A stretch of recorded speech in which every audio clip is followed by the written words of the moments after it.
Hello, Rae'chel here, and I wanted to challenge myself to make flagstone sidewalks, but with a battle grid baked in, because aesthetic and functional battlefields make for a dreamy D&D game.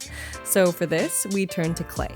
I'm going to show how to do this primarily with air dry clay, but I'll also show polymer clay options. I started by taking a piece of foam and drawing out a bunch of squares slightly larger than my normal 1 1/4 inch, like by a 1/16 inch bigger. This is important if you're using air dry clay because it tends to shrink once dry. I then carve out my flagstone pattern, dividing the square into rectangles and then dividing those rectangles into smaller rectangles until I'm happy with how it looks.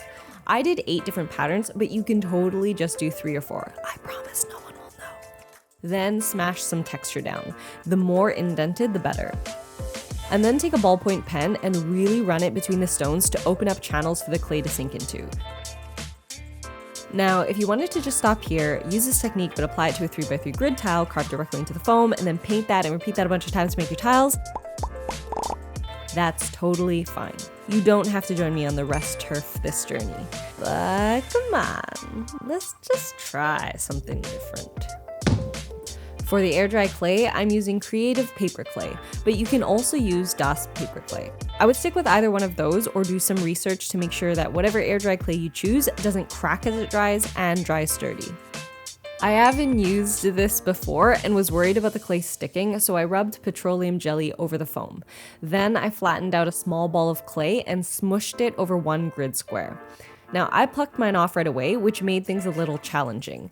You could try leaving it on and letting it dry a bit before doing the step, or you could experiment with letting it dry completely and then seeing how that goes. Let me know how it works if you do.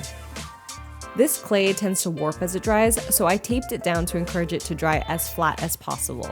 And after leaving it overnight, I trimmed the sides and any parts of the clay which might have been sticking up significantly more than the rest. Then I glued it to a cube of foam to make a little stamp.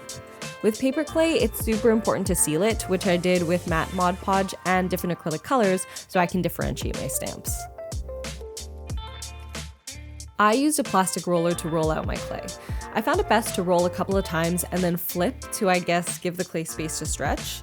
Use water as you need to rehydrate the clay as you work it, and if it becomes too sticky, just let it sit for a bit to dry out. Now again, the tricky thing with air dry clay is that it shrinks quite a bit once dry, and if you stick it straight to your tile, it will warp the foam by the end. So my workaround was to stick it to a different piece of foam that's the same size as my usual tiles, which I will later glue to another bigger piece of foam, but we'll get there. After trimming the excess, I let the clay sit so that it's dry to the touch before making impressions. If you're impatient, like me, you can take a hairdryer to the clay for a minute or so on its lowest setting. I mark my 3x3 grid with a ruler lined up against the grid on my cutting mat. I work with a 1 1/4 inch grid and therefore a 3 3/4 inch tile, but you might make yours a 1 inch grid and a 3 inch tile.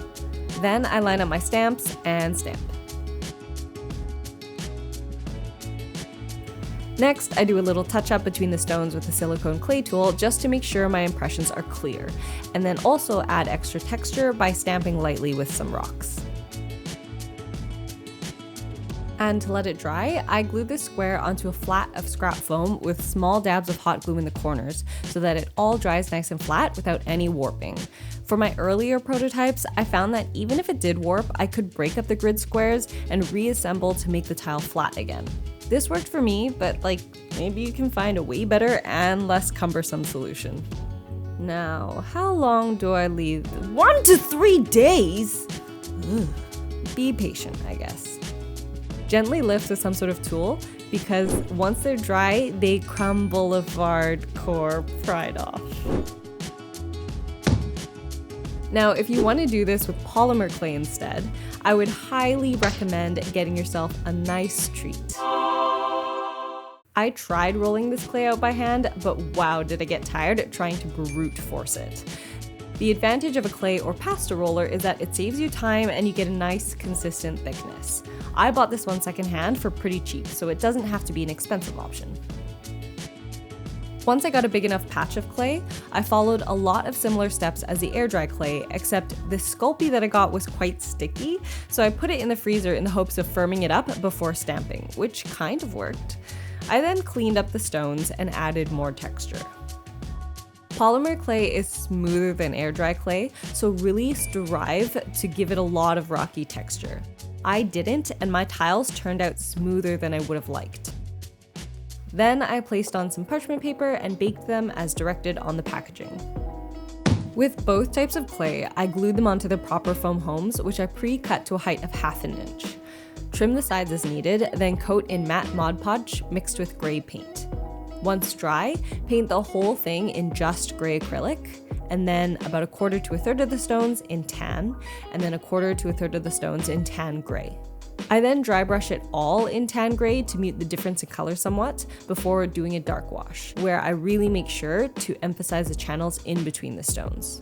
Then I do a final light dry brush pass of half white, half gray paint to really highlight the edges of the stones. Now you could stop here. The street tiles and sidewalk tiles alone are enough to create large or narrow streets, a town square with a central spot for a fountain, a statue fountain, or a gazebo. Yeah.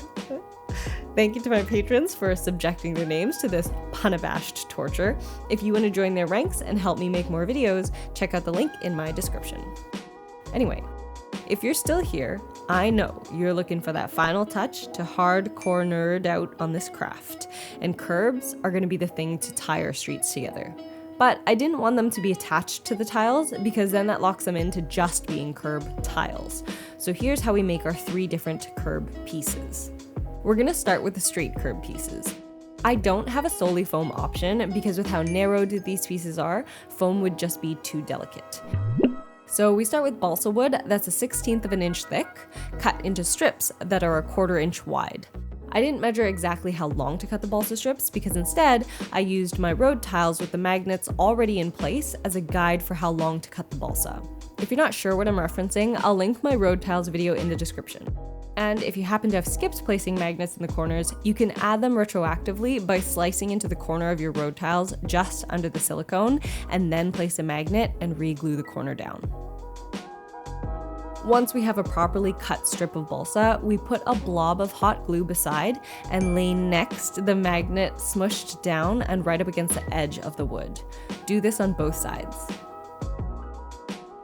Trim away excess glue if you happen to put a big blob, and then we roll out a noodle of air dry clay to cover the strip with. I wet the wood to help the clay stick better. Make sure to smush the clay up to one edge, making it a flat side, and then bulged over the other edge. You'll need to scrape off the excess.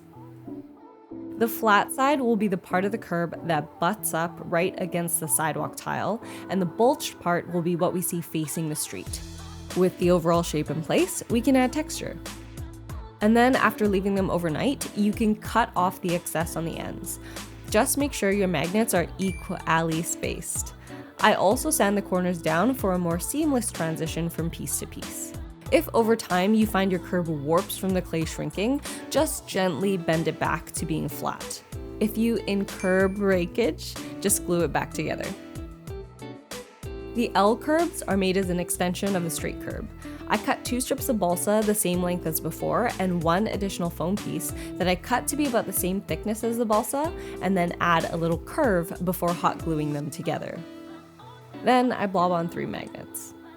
I make sure all my magnets are facing the same way, with the bottom being a universal south that I keep track of with this handy magnet that I decorated so that I always know which way I've chosen to be north and which way I've chosen to be south.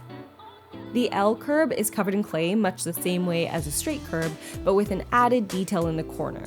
I made a little grid to match the aesthetic of the sidewalk tiles, but you can decorate the corner however you see fit.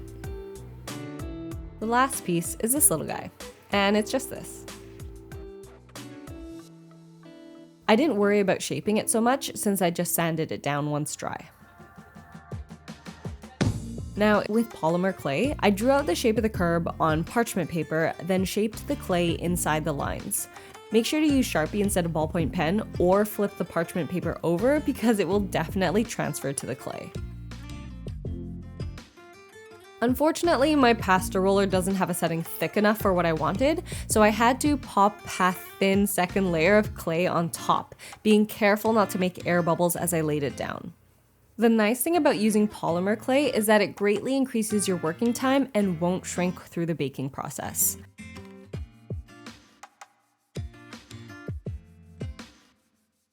In the end, I carved some holes to put the magnets, but you could use a small drill bit.